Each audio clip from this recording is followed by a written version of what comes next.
তো খন্দকের যুদ্ধটাকে আহজাব বলা হয় এই জন্যে, মক্কা থেকে প্রথমে গেল বদর।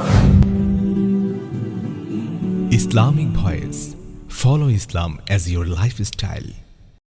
আজকে আমাদের আলোচনা জঙ্গে আহজাব, ইতিহাসে যেটা খন্দকের যুদ্ধ নামে পরিচিত। এর অর্থ হলো লাইন, দল, গ্রুপ, কিউ, হেজবুল, এক বচন, এক দল হলে হেজবুল। যেমন কোরআনে আল্লাহ পাক বলেছেন, কুল্লু হিজবিন বিমা লাদাইহিম ফারিহুন। প্রত্যেক দল নিজ দলের কর্মকাণ্ড এটাকেই মনে করে পারফেক্ট, সঠিক, সহি। এই হেজবুল এক দল, এটার বহু বচন আহজাবুন, অনেক দল, অনেক লাইন, অনেক কাতার, অনেক কিউ। কোরআনে পাকে একটা সূরাই আছে, সূরা আহজাব। দলে দলে, লাইনে লাইনে। তো খন্দকের যুদ্ধটাকে আহজাব বলা হয় এই জন্যে, মক্কা থেকে প্রথমে গেল বদর, হিজরতের পরের বছর, দ্বিতীয় হিজরি। তার পরের বছর উহুদ, তারপরে আহজাব, খন্দক, যেটা নিয়ে আজকে আমরা কথা বলছি। মক্কা থেকে যারা রওনা করেছিল, কুরাইশদের একটা দল, এরপরে মক্কার বিভিন্ন আশেপাশে বিভিন্ন গোত্র, কবিলা, বিভিন্ন ফরিক, তাদের মধ্য থেকে আরো অনেক দল, সবগুলো দল মিলে একটা দল। তারা মক্কা থেকে রওনা করলো মদিনার দিকে, যে আজকে মদিনাকে এমনভাবে মেসাকার করা হবে, মুহাম্মদ সাল্লাল্লাহু আলাইহি সাল্লাম মুসলমানদেরকে নিয়ে আর যেন মাথা গোঁজার মতো কোনো জায়গা, কোনো অবকাশ, কোনো উপায়ন্ত না থাকে। এই জন্যে তারা অনেক দল একত্রিত হয়ে সম্মিলিত বাহিনী, বাংলা আমরা বলতে পারি কি সম্মিলিত বাহিনী, কুরাইশদের সাথে অন্যান্য দল গোত্রের লোকেরা একত্রিত হয়ে তারা মদিনা আক্রমণ করার জন্যে যখন মদিনার দিকে রওনা করলো, নবীজি এত বাধা, এত প্রতিবন্ধকতা, এত বিভ্রাট, এত বিরোধিতা, এর মধ্যেও দেখুন নবীজিও তো বসে নেই। এর আগে ভয়াবহ দুটা যুদ্ধ গেল, বদর এবং উহুদ, এটা আমরা জানি। এটা তৃতীয় সবচেয়ে ভয়াবহ যুদ্ধ। নবীজি সাহাবায়ে কেরামদেরকে একত্র করলেন ফজরের পরে। যুদ্ধ, প্রতিরোধ, দুশমনের মোকাবিলা, এটার উপরে একটা বক্তব্য, ব্রিফিং দিলেন। দেওয়ার পরে সেনা গোয়েন্দা, আর্মি ইন্টেলিজেন্ট, তাদের মতামত নিলেন যে উহুদের যুদ্ধের পরে কুরাইশ বাহিনীর লোক সংখ্যা কত হতে পারে। তারা মতামত দিল যে ইয়া রাসূলুল্লাহ, তারা 10,000 থেকে 12,000 সম্মিলিত এই বাহিনী, বিভিন্ন দল, বিভিন্ন হেজব, আহজাব, দলে দলে সব দল মিলে তারা 10 থেকে 12,000। আর মুসলমানের সংখ্যা, সাহাবায়ে কেরামের সংখ্যা, সব কিছু মিলিয়ে 1800 থেকে 2200, 2000-এর কিছু কম বা কিছু বেশি। এই এখন এই বিশাল কুরাইশ বাহিনী তাদেরকে প্রতিরোধ করার জন্য, মোকাবিলা করার জন্যে নবীজির নেতৃত্বে সাহাবাদের যে জামাত, এটা আসলে খুবই ক্ষীণ, দুর্বল, সংখ্যার দিক থেকে একেবারে নগণ্য। মুসলমান সংখ্যার দিক থেকে নগণ্য হতে পারে, কাফের অস্ত্রের বলে যুদ্ধ করে, কিন্তু মোমেন যুদ্ধ করে অস্ত্রের বলে নয়, ইমানের বলে। ঠিক কিনা? ইমানের বলে। তারপরেও সাবধানের মান নেই। ওরা যখন এত মানুষ, এত দুশ্মন মদিনার দিকে আসছে, ওরা এখন মদিনা আক্রমণ যদি করে এবং সুযোগ পায়, আমাদের যে সৈন্য আসে হাতে, কুরাইশদের এই সম্মিলিত বাহিনীর মোকাবিলা করা বাহ্যিক দিক থেকে চিন্তা করলে দেখা যায় এটা অনেক অসম। সমান তো দূরের কথা, সমানের কাছেও নেই। তবে মোকাবিলা তো করতে হবে। কি করলে ভালো হয়? সাহাবায়ে কেরামের মত চাইলেন। ইরান থেকে আসা একজন বৃদ্ধ সাহাবী হযরত সালমান ফারসি রাদিয়াল্লাহু তাআলা আনহু, নামটা আপনারা সবাই জানেন। তিনি একটা নতুন প্রস্তাব দিলেন, ইয়া রাসূলুল্লাহ, একটা কাজ করা হোক। মদিনার 3 দিকে আমরা প্রতিরোধ করব।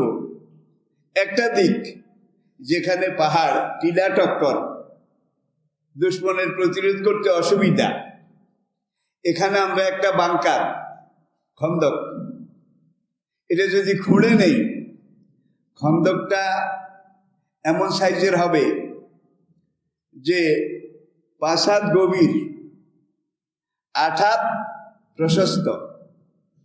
ঘোড়া লাফ দিলে যেন পার হতে না পারে, মানুষ তো দূরের কথা।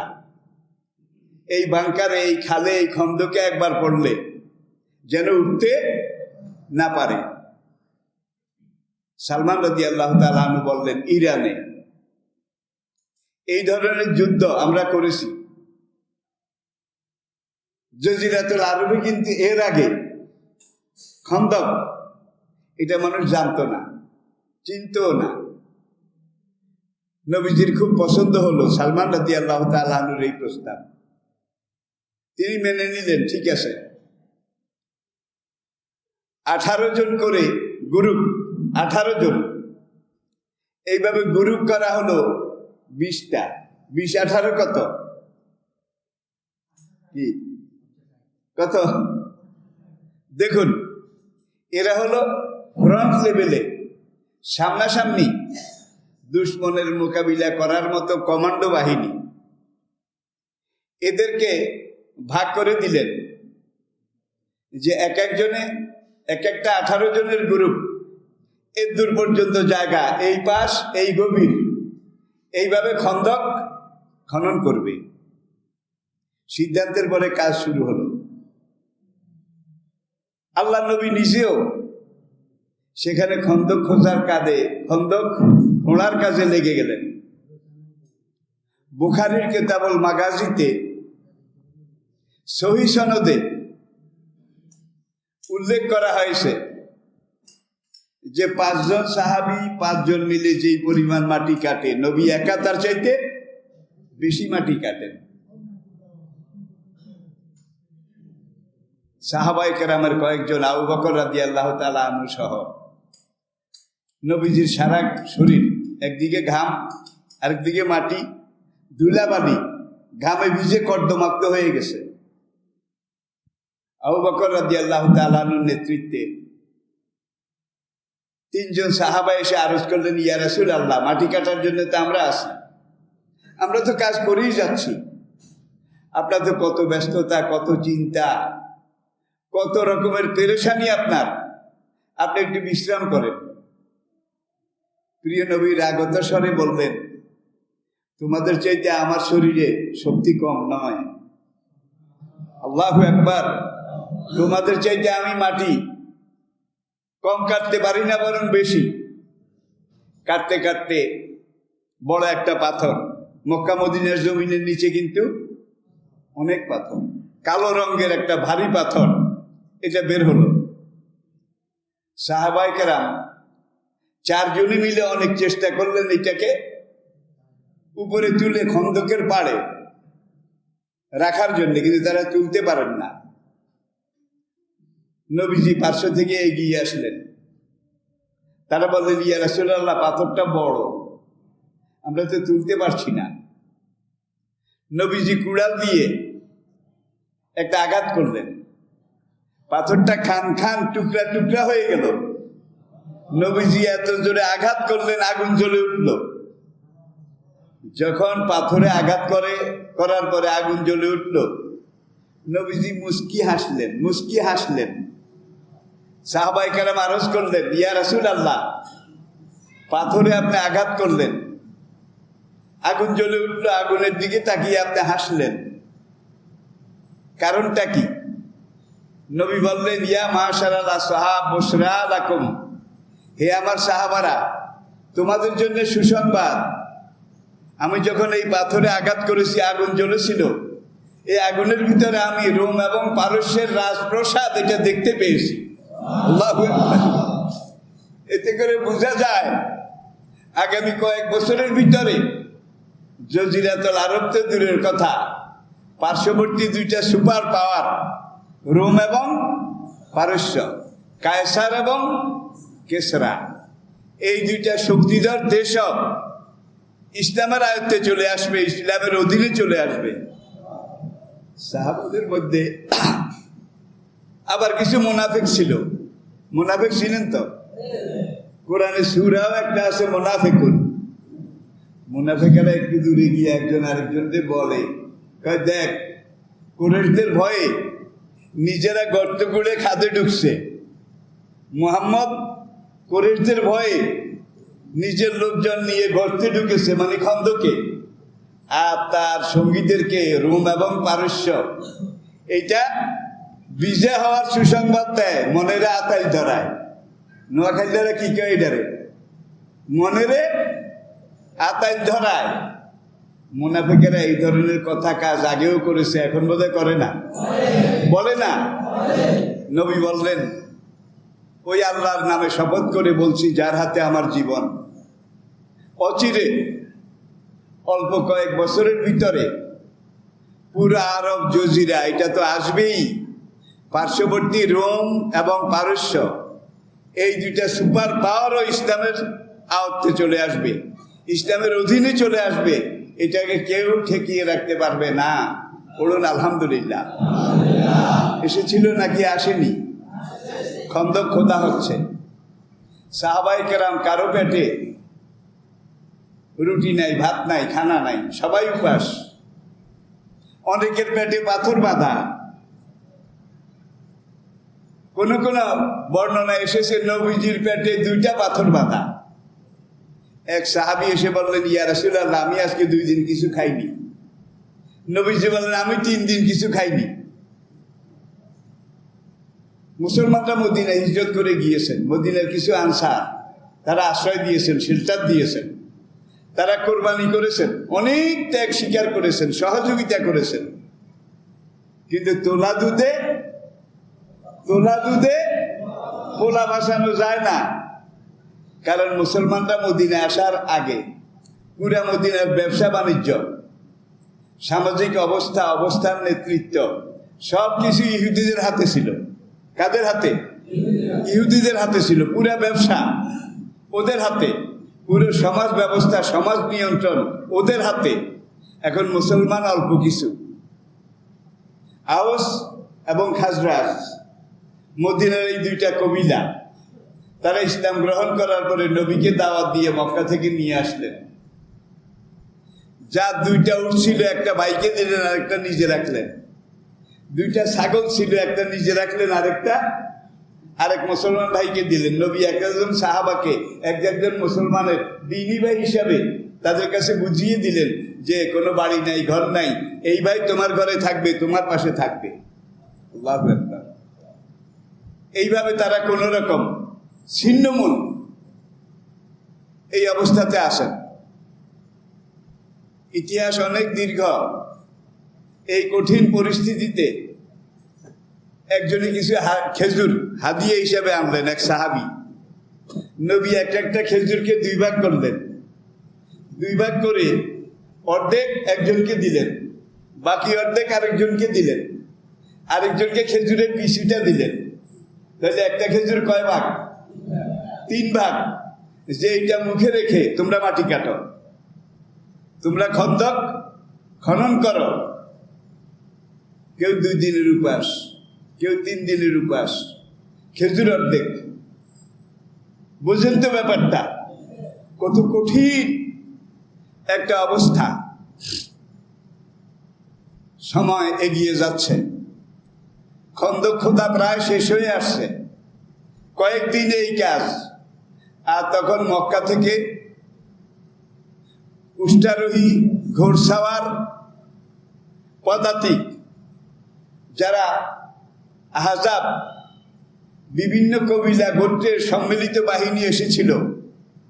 নবী একদল সেনা গোয়েন্দা, আর্মি ইন্টেলিজেন্ট, তাদেরকে মদিনার দিকে বা মক্কার দিকে পাঠালেন যে তোমরা যাও, গিয়ে দূরে পাহাড়ের আড়াল থেকে তোমরা দেখবে যে কুরাইশ বাহিনী যারা আসতেছে তাদের হাঁটার গতি ঘন্টায় ঘন্টায় কয় মাইল হতে পারে। এখন তারা এসে দ্রুতগামী ঘোড়ায় খবর দিলেন, ইয়া রাসূলুল্লাহ, আমরা আহজাব সম্মিলিত কুরাইশ বাহিনীকে অমুক জায়গায় দেখেছি, তাদের হাঁটার গতি এই। তারা খন্দকের পাড়ে মদিনার শহরতলি এলাকায় আসতে এই পরিমাণ সময় লাগবে। কিছু মাটি কিন্তু এখনো কাটার বাকি। এমন সময় জোহরের নামাজের ওয়াক্ত হয়ে গেল, মাটি কাটা হচ্ছে। বেলাল রাদিয়াল্লাহু তাআলা আনহু এসে বললেন, ইয়া রাসূলুল্লাহ, আসসালাতু ইয়া রাসূলুল্লাহ, হুজুর নামাজ নামাজ, জোহরের নামাজের সময় হয়েছে। হুজুর বলেন, আহা ফেরু, আরে মাটি খোঁড়ো, খন্দক খোঁড়ো। এখন সবাই মাটি খোঁড়ে, জোহরের নামাজ কিন্তু পড়া হলো না। আর্মি ইন্টেলিজেন্ট আবার খবর দেয়, তারা ওই পর্যন্ত এসেছে, এত সময় লাগতে পারে।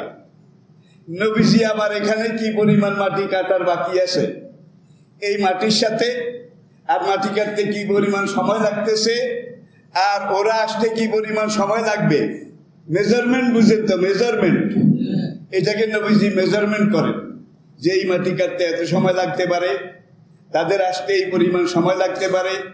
এখন যদি জোহরের নামাজের জন্য বিরতি দেই তাহলে মাটি কাটা হবে না, শেষ হবে না, হবে না নয় শেষ, মাটি কাটা শেষ হলো না। আসরের সময় হয়ে গেল, বেলাল এসে আবার বলেন, আসসালাতু ইয়া রাসূলুল্লাহ, হুজুর নামাজ নামাজ। এইবারে হুজুর বলেন, আহা ফেরু, আরে খন্দক খোঁড়ো। নামাজ আমি শুনি না, আমি জানি না, খন্দক খোঁড়ো। গেল আসর, গেল মাগরিব। কোন কোন বর্ণনায় ফজরও কিন্তু এইভাবে গিয়েছে, 4 ওয়াক্ত ফরজ নামাজ। এটা পড়া হয়নি, কাজা হয়ে গেছে। মুয়াজ্জিন বেলাল যতবার বলেছেন, হুজুর নামাজ নামাজ। ফজর নবী বললেন মাটি খোঁড়ো, জোহর নবীজি বললেন মাটি খোঁড়ো, আহা ফেরু, আহা ফেরু। বুখারীর এই পরিভাষাটা যদি পারেন মনে রাখবেন, আহা ফেরু, হুফরুল হইল খন্দক, গর্ত, আহা ফেরু, তোমরা গর্ত খনন করো। মাগরিবও কাজা হয়ে গেল। ঠিক মাগরিবের নামাজের ওয়াক্তও চলে গেল, কুরাইশ বাহিনী এসে খন্দকের পাড়ে উপস্থিত হলো। এবার আপনারা বলেন, 4 ওয়াক্ত নামাজ যদি মাঝখানে বিরতি দিয়ে পড়া হতো তাহলে কি হইতো? কি আল্লাহু আকবার। তাহলে আল্লাহ নবী এখানে আমাদেরকে যেটা শিখিয়েছেন, ইসলাম, ইসলামী প্রজাতন্ত্র, ইসলামী রাষ্ট্র, হুব্বুল ওয়াতনি মিনাল ঈমান, দেশপ্রেম ঈমানের অংশ। তোমার দেশটা বাঁচলে তো তুমি বাঁচবে নাকি? মদিনা বাঁচলে তো তোমরা বাঁচবে। এখন নবী ফরজ নামাজের চাইতেও খন্দক খোঁড়াকে অগ্রাধিকার দিয়েছেন।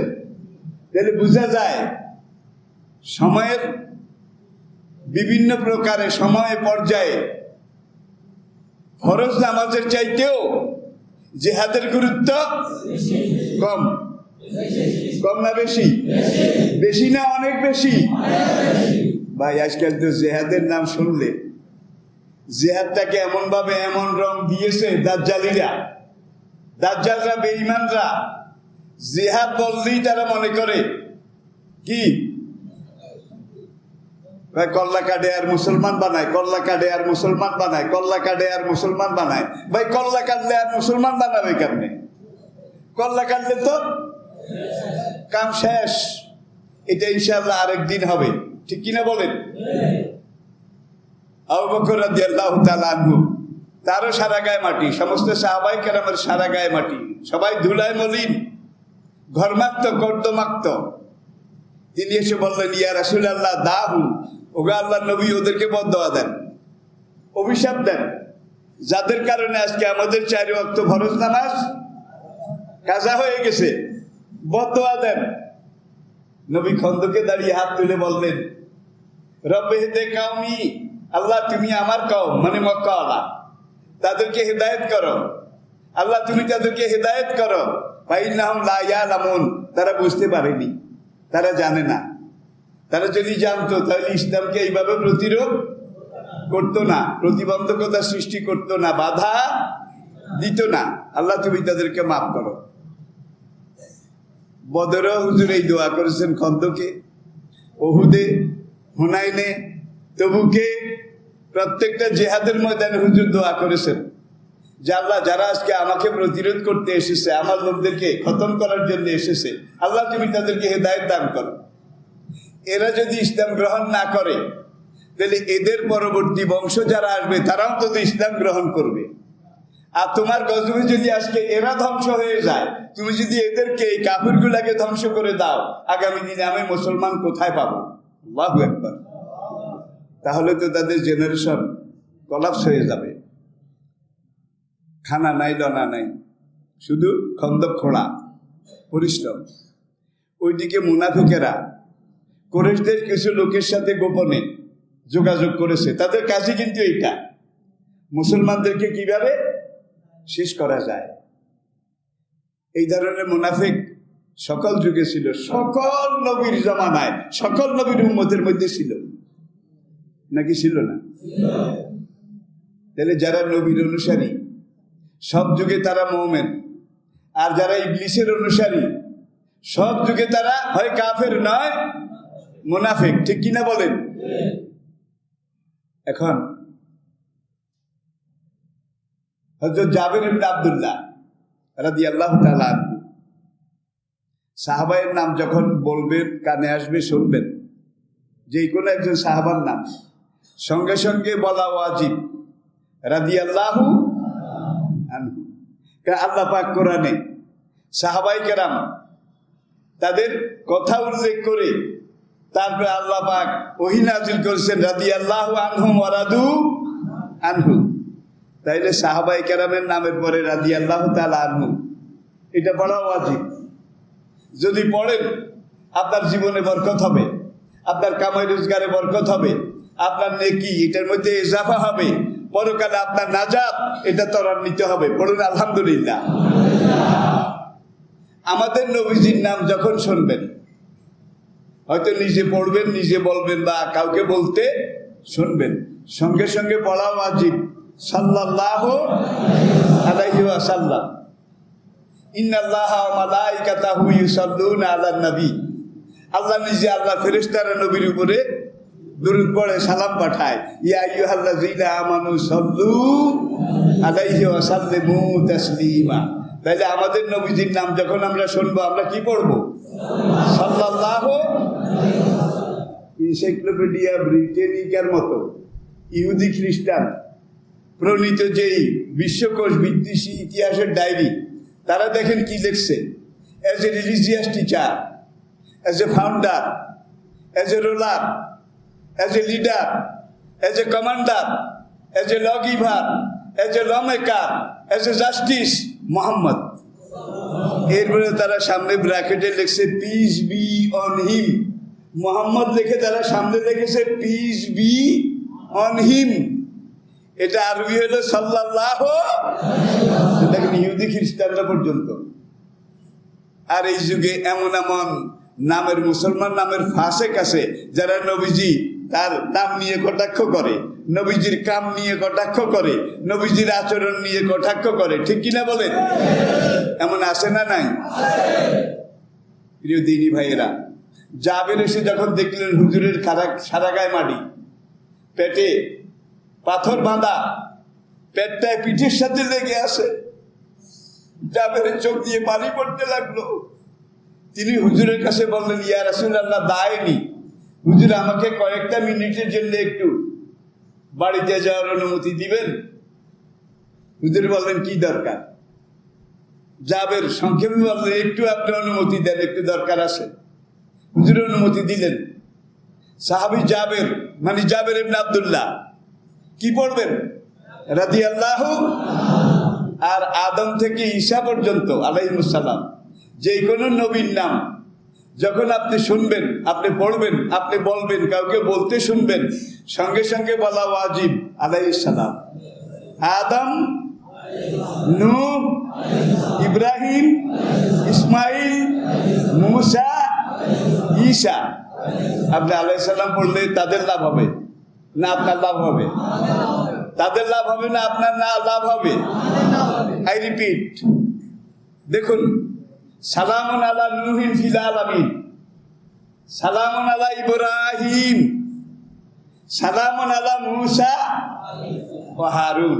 আল্লাহ এনাদেরকে সালাম দিয়েছেন, আল্লাহ ওনাদেরকে সালাম দিয়েছেন। সুতরাং কোন নবীর নাম শুনলে আলাইহিস সালাম, সাহাবার নাম শুনলে রাদিয়াল্লাহু, আর আমাদের নবীজির নাম মোবারক, এটা শুনলে সঙ্গে সঙ্গে সারা জীবনের জন্য শেষ নিঃশ্বাস পর্যন্ত এটা মানতে, এটা আমল করতে আপনারা রাজি আছেন তো?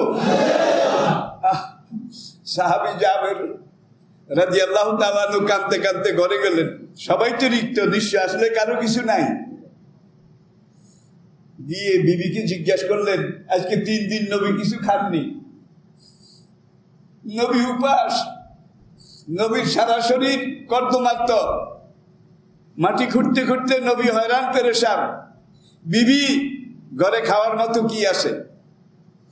জাবের রাদিয়াল্লাহু তাআলা আনহুর বিবি বললেন, একটা বকরির বাচ্চা আছে, হয়তো 2-2.5 কেজি গোস্ত হতে পারে, আর 2 কেজি গমের ছাতু আছে, গমের ছাতু,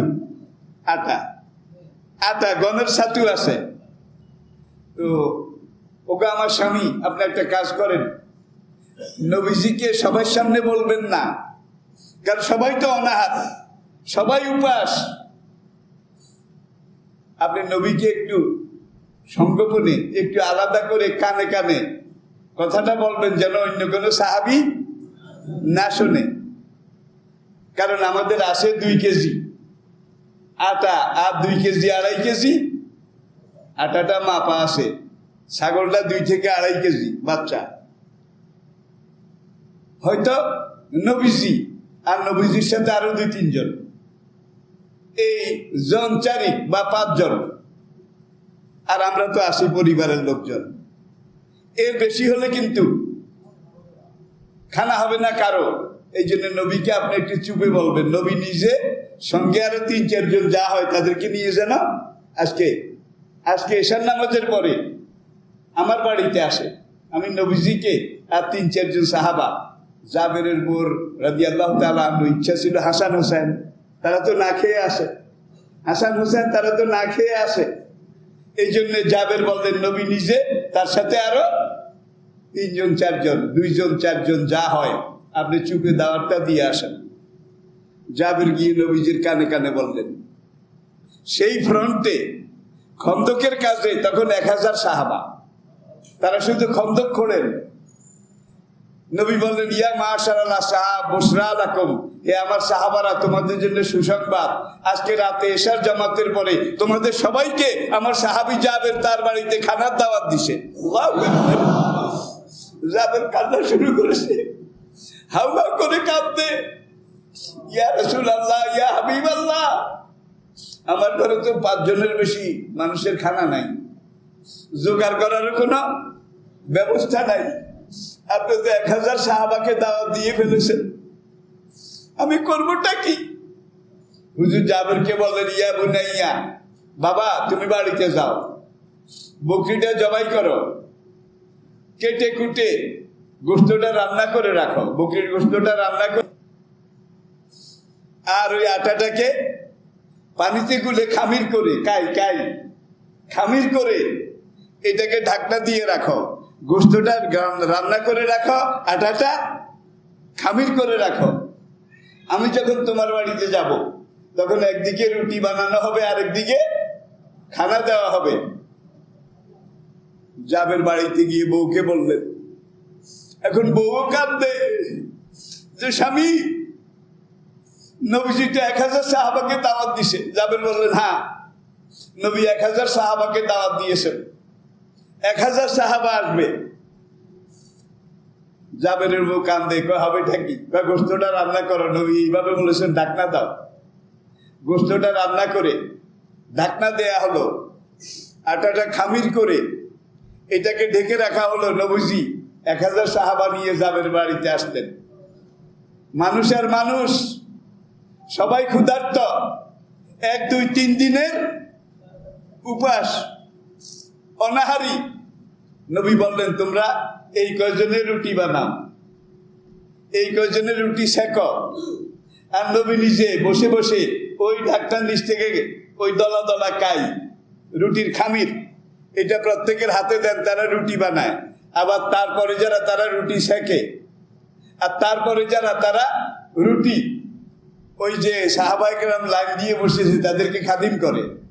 আর নবীজি এইভাবে একদিকে খামির রুটি বানানোর জন্য দিচ্ছেন, আরেকদিকে নিজে ওই গোশত, রান্না করা গোশতের ঢাকনাটা তুলে এক একটা পেয়ালায় গোশত নবী নিজে বেড়ে বেড়ে বললেন যে প্রত্যেককে এখান থেকে রুটি দাও, পেট ভরার মতো রুটি দাও, পেট ভরার মতো রুটি দাও। আর তারা পরিতৃপ্ত হয়ে যেন খেতে পারে এই জন্য পর্যাপ্ত পরিমাণ রুটির সাথে গোশত দাও। বানানো চলছে, খাদিম করা চলছে, পরিবেশন চলছে। খেতে খেতে খেতে খেতে 1000 সাহাবী সবাই খাইছে। এইবার নবী জাবেরকে ডাকলেন, ইয়া বুনাইয়া, বাবা জাবের, এখন কে খানার বাকি আছে? জাবের বললেন, ইয়া রাসূলুল্লাহ, আমি, আমার বিবি, আমার একটা বাচ্চা, আর আপনি আসেন। নবীজি বললেন, ঠিক আছে তোমরা বসো। জাবেরের বউ একটা হেজাব পরে আড়ালে বসলেন, বাকিরা নবীর সামনে বসলেন। এবার নবী সবার জন্যে আবার নিজের হাতে খানা দিলেন। দেওয়ার পরে এবার নবীজিও খেলেন, জাবেরও খেলেন, তার বউ বেটি তারাও খেলেন। সবাই পরিতৃপ্ত হয়ে খাওয়ার পরে এইবার নবী বললেন, জাবের বাবা এদিকে আসো, তোমার গোশতের পাতিল, এটাকে একটু দেখে তুমি ঢাকনাটা দিয়ে ফেলো।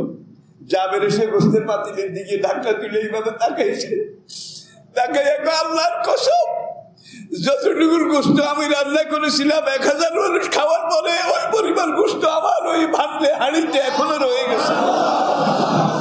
যেই পরিমাণ গমের আটা, এটাকে খামির তৈরি করা হয়েছিল, 1000 মানুষ এক একজনের কয়েকটা করে রুটি খাওয়ার পরে পুরা যেই পরিমাণ খামির ছিল সেটা এখনো বাকি রয়ে গেছে, 1 তোলা 1 জাররাও কমেনি। বরকতের মালিক কে? রিজিকের মালিক কে? প্রিয় দিনী ভাইয়েরা, এখান থেকে উহুদের যুদ্ধ ইনশাআল্লাহ আগামী জুমায় দরকার আছে না নাই? আরো মারাত্মক ঘটনা আছে। কিন্তু মুনাফিকেরা মক্কার কিছু কুরেশ কাফেরের সাথে কয়েকজন মুনাফিক আতাত করে যখন খন্দক পার হইতে পারে না, মদিনায় ঢুকতে পারে না, এখন তারা যত চেষ্টা করে পারে না, তখন মুনাফিকেরা নবীজির আহলে বায়েত বুঝেন তো, নবীজির বিবি, বেটা বেটি, বেটারা তো ছোট্ট কালেই মারা গেছেন, শিশুকালে, নবী পরিবার, সোজা কথা নবী পরিবার, তাদেরকে খন্দকের একটু দূরে, মদিনার একটু ভিতরে নিরাপদ এলাকায় একটা নতুন দালান পাথরের গাঁথনি দিয়ে ঘেরাও তৈরি হয়েছিল। এখনো মাঝের ভীম, মাঝের দেওয়াল ওয়াল কামরা কিছু করা হয়নি। এটাকে হাফ ডান শুধু ঘেরাওটা হয়েছে আর কি। এখন সাহাবায়ে কেরামের পরামর্শে, জি ইয়া রাসূলুল্লাহ, আপনিও থাকবেন খন্দকে, আমরাও থাকবো খন্দকে। আপনার পরিবারের উপরে ওদের টার্গেট হইতে পারে কি না? ওরা আমাদের মনোযোগ এটাকে নষ্ট করার জন্য আপনার ফ্যামিলির উপরে আক্রমণ করতে পারে। দয়া করে আপনার ফ্যামিলিটাকে এখানে রাখেন।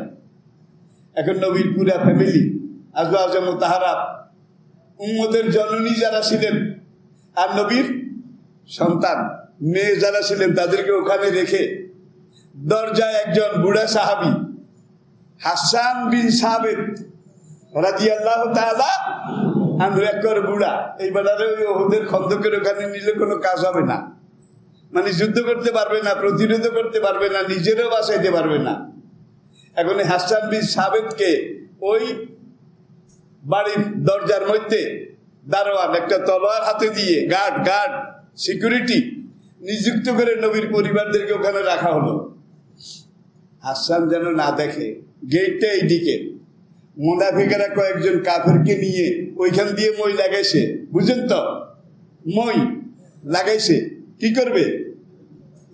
এইভাবে উঠে দেওয়ার টপকে ভিতরে ঢুকে নবীর পুরা পরিবার পরিজন তাদেরকে খতম করবে। আলহামদুলিল্লাহ, এখন এই মইয়ের কোনো ব্যবস্থা ওখানে ছিল না। ওরা মই লাগাবার চেষ্টা করলো, তাও অল্প সময়ের মধ্যে পারে না। এখন তারা মোটা রশি, এই রশির মাথায় পাথর বাঁধলো, পাথর বেঁধে কয়েকজনে মিলে এই পাথরটাকে দেওয়ালের উপর দিয়া ভিতরে নিক্ষেপ করলো, টানা। এরপরে তারা রশি বেয়ে দেওয়ালের উপরে উঠে ওই নবীর ফ্যামিলি পরিবার যেখানে সেখানে নেমে এখানে মেসাকার করবে, সবাইকে খতম করবে। এখানে হযরত উম্মে সালমা রাদিয়াল্লাহু তাআলা আনহা, উম্মত জননী হযরত সাফিয়া রাদিয়াল্লাহু তাআলা আনহা, উম্মত জননী আয়েশা রাদিয়াল্লাহু তাআলা আনহা, এনারা সবাই কিন্তু আসেন। এখন ওই হাসান বিন সাবিত তিনি গেইটে, আর এনারা এটার ভিতরে। এখন হযরত সাফিয়া রাদিয়াল্লাহু তাআলা আনহা আর হযরত উম্মে সালমা রাদিয়াল্লাহু তাআলা আনহা এই দুজন লক্ষ্য করলেন যে এই দিকের দেওয়ালের রশিটা নড়ে। এনাদের সন্দেহ হইল যে কেউ বোধহয় আবার একটা পাথরও বাইরের থেকে মারা হয়েছে, পাথরের রশিটা ধরে রেখেছে, আর ওখানে দেওয়ালের উপরে রশিটা নড়ে। এই তারা বলা বলি করতে না করতে একজন দেওয়ালে উঠে সে রশি বেয়ে নিচে নামলো। নিচে নামার সঙ্গে সঙ্গে হযরত উম্মে সালমা রাদিয়াল্লাহু তাআলা আনহা, তাদের হাতে কোনো অস্ত্র নাই, ওই দরজা বন্ধ করার দুয়ারের একটা খেজুরের কাঠের খিল ছিল, খেজুরের কাঠের খিল, আমি কি বুঝাতে পেরেছি? উম্মে সালমা এটা আগায় দিলেন সাফিয়া রাদিয়াল্লাহু তাআলা আনহার কাছে। সাফিয়া রাদিয়াল্লাহু তাআলা আনহা, ওই লোকটা রশি বেয়ে নেমেছে, এখন এই নেমে সোজা দাঁড়াইতে যাবে, এমন সময় রাসূলের বিবি আমাদের মা সাফিয়া রাদিয়াল্লাহু তাআলা আনহা ওই দুয়ারের যে খিল এটা নিয়ে এমন জোরে ওই কাফেরের মাথায় আঘাত করলেন, সে চিত হয়ে পড়ে ছটফট করতেছে, উঠতে পারছে না, রক্ত ঝর্ণার মতো প্রবাহিত হচ্ছে, উম্মতের একজন মা। এখন সাফিয়া রাদিয়াল্লাহু তাআলা আনহা তিনি ওই দুয়ারের যে গেট সিকিউরিটি, কি নাম, হাসান বিন সাবিত রাদিয়াল্লাহু তাআলা আনহু, তাকে ডেকে আনলেন। ডেকে এনে বলে, উক্তুলহু, একে কতল করো এই মুহূর্তে। হাসান রাদিয়াল্লাহু তাআলা আনহু এইভাবে তাকিয়ে বলে, ইন্নী খেফতু আলা নাফসি, তারে কাটতে আমার ডর লাগে। আমার যদি যুদ্ধ করার ক্ষমতা থাকতো তাহলে তো আমি উহুদের সেখানে যাইতাম। আমি যুদ্ধ করতে পারি না, জিহাদ করার অযোগ্য, এই জন্য আমাকে ইনভ্যালিড মনে করে নবী এখানে রেখে গেছেন। এখন আমি তার গলা কাটতে গেলে সে উঠে যদি আমারে মারে। সাফিয়া রাদিয়াল্লাহু তাআলা আনহু দেখলেন যে এই বুড়ারে দিয়ে কাজ হবে না। এইবার এই সাফিয়া রাদিয়াল্লাহু তাআলা আনহা উম্মে সালমা রাদিয়াল্লাহু তাআলা আনহু সহযোগিতা নিয়ে ওই মাথাটা পুরা বডিটাও দিয়ে আলাদা করলেন। আলাদা করে এইবার তাদের একজনের ওড়না এটা বিছাইলেন, ওড়না বিছিয়ে ওই কাফেরের মাথাটা ওড়নার উপরে রেখে এটারে গাঁটটি বাঁধলেন। গাঁটটি বুঝেন তো, গাঁটটি বেঁধে তারপরে এইখানে এসে দেওয়ালের উপর দিয়া এইভাবে নিক্ষেপ করলেন বাইরে। কাফেররা দেখলে একটু আগে আমাদের একজন মানুষ মাত্র ঢুকেছে, ঢুকার সঙ্গে সঙ্গে তার কল্লাটা কাপড়ে বেঁধে আমাদেরকে উপহার দেওয়া হয়েছে, বুঝা যায় ভিতরে রিজার্ভ ফোর্স আছে, ভিতরে রিজার্ভ সৈন্য আছে। খবরদার এটার মধ্যে ঢুকলে এটার মতো কল্লা ফিরে আসবে, জীবন একজনের আসবে না। আল্লাহু আকবার, আল্লাহু আকবার। তাইলে বুঝা গেল চূড়ান্ত জেহাদ যখন চলে তখন উম্মতের সবার উপরে, মুসলমান সবার উপরে, বুড়া ছেলে জোয়ান নওজোয়ান নারী পুরুষ সবার উপরে জেহাদে অংশগ্রহণ করা কি প্রিয় ভাইয়েরা। ওহুদ আজকে এই পর্যন্ত থাকুক, খন্দক আজকে এই পর্যন্ত থাকুক।